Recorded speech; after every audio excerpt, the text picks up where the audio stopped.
Have you ever wondered how your favorite chocolate is made? It's a question that has been intriguing minds for centuries, and today, we're going to take a journey through time and across continents to discover the magic of chocolate. Let's start at the very beginning. Chocolate first graced our taste buds over 2,000 years ago, born in the ancient cultures of Central and South America. The Mayans and Aztecs revered the cocoa bean as a divine gift, using it in religious rituals and even as currency. However, the chocolate they knew was a far cry from the sweet treat we enjoy today. It was a bitter, frothy drink, often mixed with spices or wine.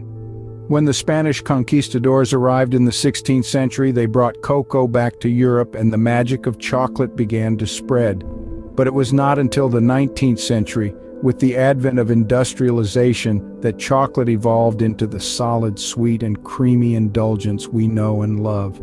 This transformation didn't happen by chance. It was the result of a complex and fascinating process that starts with a humble cocoa bean and ends with a bar of chocolate.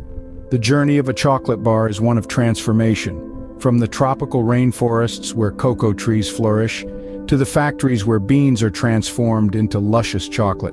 But it's not just a story of process and production. Each bar of chocolate carries with it a rich tapestry of history, a story of exploration and discovery, of centuries-old traditions meeting modern technology. Chocolate is more than just a sweet treat. It's a magical journey that begins with a simple cocoa bean and ends with a moment of indulgence.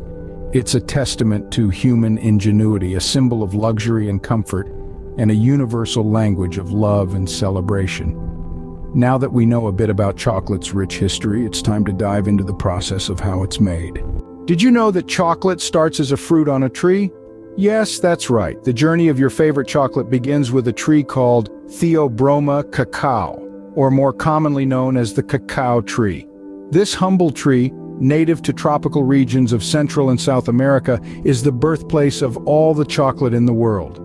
The cacao tree bears large, colorful fruits, known as cacao pods, which hang directly from its trunk and branches. Now, these aren't your typical supermarket fruits.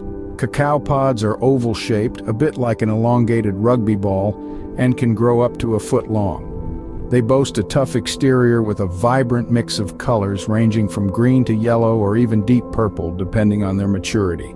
As captivating as they may look on the outside, the real magic happens on the inside.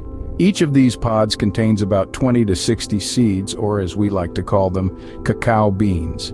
These beans are enveloped in a sweet white pulp, often enjoyed by local wildlife and sometimes even by humans.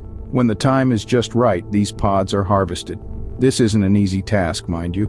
It requires great skill and precision to avoid damaging the tree or the beans inside the pod. Once harvested, the pods are cracked open to reveal the treasure within, the precious cacao beans. These beans, each about the size of an olive, are then carefully extracted from the pods. This is a crucial step as the quality of the chocolate highly depends on how well the beans have been handled and extracted. So there you have it. From a tree to a bean. That's the first part of the chocolate's journey. Interesting, isn't it? But we're just getting started. Let's move on to the next step. So we have our cacao beans, but how do we get from these little beans to the delicious chocolate we all love? Let's venture into this remarkable transformation, shall we?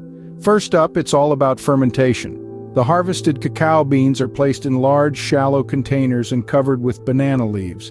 The beans, cocooned in their pulp, begin to ferment due to the natural yeasts and bacteria present. This fermentation process, which lasts about 5 to 7 days, is critical as it's here that the beans start to develop their characteristic chocolate flavor. Once fermented, the beans are spread out under the sun to dry. This process can take up to 2 weeks, and it's during this time that the beans lose their moisture, reducing in weight but intensifying in flavor. Now it's time for the beans to get a little toasty. Roasting is where the magic really happens. The dried beans are heated at temperatures ranging between 290 to 330 degrees Fahrenheit. This roasting process, lasting anywhere from 20 to 30 minutes, not only brings out the rich, robust flavors, but also makes the beans easier to peel. Once the beans are roasted and peeled, they're ready for the next stage, grinding. The beans are crushed and ground into a thick, creamy paste known as chocolate liquor.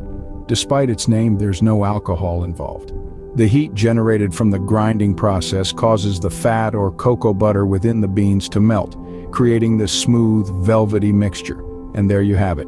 From a humble cacao bean to a luscious, chocolatey paste, it's a journey of transformation that involves a symphony of flavors and aromas. But don't dive in just yet. Now we're getting closer to the chocolate we know and love, but there's one final step to discuss. Our cacao paste is ready, but it's not quite chocolate yet, is it? Now we move on to the next step called conching. This is where the magic really happens. The process of conching involves grinding and kneading the cacao paste for hours, sometimes even days. This refines the chocolate, making it smoother and developing its flavor. But we're not done yet. We've got to add a few more ingredients. Sugar is added to sweeten up the chocolate. Milk is also added to create that creamy, melt-in-your-mouth texture we all adore. Some chocolate makers might even add a dash of vanilla or a pinch of salt to enhance the flavor. The final touch is tempering. This involves heating, cooling, and reheating the chocolate to give it a beautiful shine and a smooth finish.